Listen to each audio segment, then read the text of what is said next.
ሁሉም ሙስሊም የሶሐቦችን ብልጫ መገንዘብ ይኖርበታል። እነርሱ በመጀመሪያ ቁርአንን በመልእክተኛው ላይ ሲወርድ የተቀበሉት ናቸው። እነርሱ ቁርአንን የሐፈዙት የነቢዩን ሰለላሁ ዐለይሂ ወሰለም ሐዲሶች ከራሳቸው ከነቢዩ አንደበት የተቀበሉት ያስተላለፉት ናቸው። ጊሲሉል መላኢካ በመላእክት የታጠበው ይህንን የተለየ መታወቂያ ስም የአላህ መልእክተኛ ሰለላሁ ዐለይሂ ወሰለም ለታላቁ ሰሓባቸው ለሐንዘላ ኢብኑ አቢ አሚር አልአንሷሪ መጠሪያ አድርገው ሰጠውታል። ሐንዘላ ጎሳው በኒ አውፍ ከሚባሉት ጎሳዎች ውስጥ ነው። ይህንን መጠሪያ ሰለላሁ ዐለይሂ ወሰለም የሰጡት መስዋዕት በሆነበት ጊዜ ነበር። ወደ እስልምና ሐንዘላ የተቀላቀለው ነቢዩ ሰለላሁ ዐለይሂ ወሰለም ወደ መዲና የመካ ሰዎች መቆሚያ መቀመጫ ሲያሳጧቸው ስደትን ከወጡ በኋላ ነበረ። ሐንዘላ የአምልኮ ተግባራትን በኢኽላስ እንዲሁ ለታይታ ሳይሆን ለአላህ ብሎ በመከወንም ይታወቃል።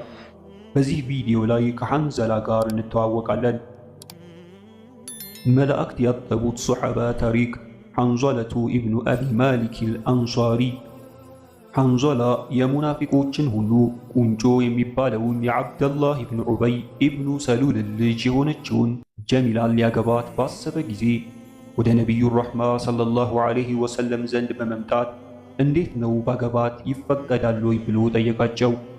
የአላህ መልእክተኛም ግድ የለም አግባት ብለው ፈቀዱለት።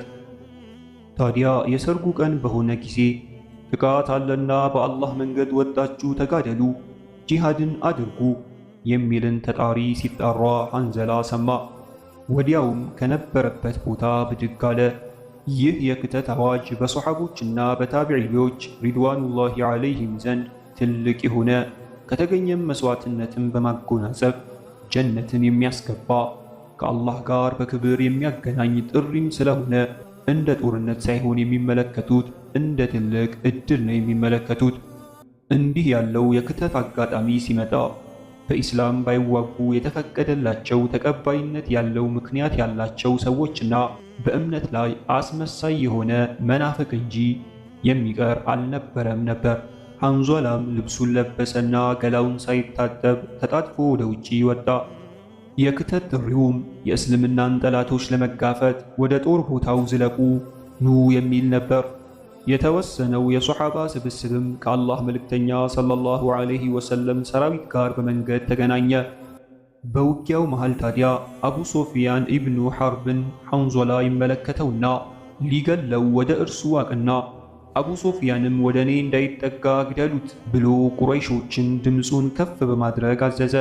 የቻለውንም ከሞከረ በኋላ ወደ አቡ ሶፊያን ሳይደርስ ሐንዘላ ሙሽራ በሆነበት ቀን መስዋዕትን ሆኖ ወደቀ። ጦርነቱን ባበቃ ጊዜ የአላህ መልእክተኛ ሰለላሁ ዐለይሂ ወሰለም ቁጭ አሉና ስለ ሐንዘላ ጀብድ ከአላህ ዘንድ ስላገኘው ክብርም ስጦታም ለሰሓቦቻቸው መናገርን ጀመሩ። ሶሓቦችም ሪድዋኑላሂ ዐለይሂም አጅመዒን በመገረም እንዲያው ምን አድርጎ ይሆን ይህንን ክብር ያገኘው ብለው ለማጣራት ወደ ባለቤቱ ቤት አቀኑ። የሐንዘላ ባለቤትም የሆነችው ጀሚላ ስለነበረው ሁኔታ እንዲህ ነገረቻቸው። እርሱ ወደ ጂሃድ ሲጠራ ሰምቶ የወጣው ጀናባውን እንኳን ሳይታጠብ ነው፣ ተጣልፎ ልብሱን በመልበስ ብድግ ብሎ የወጣው አለቻቸው።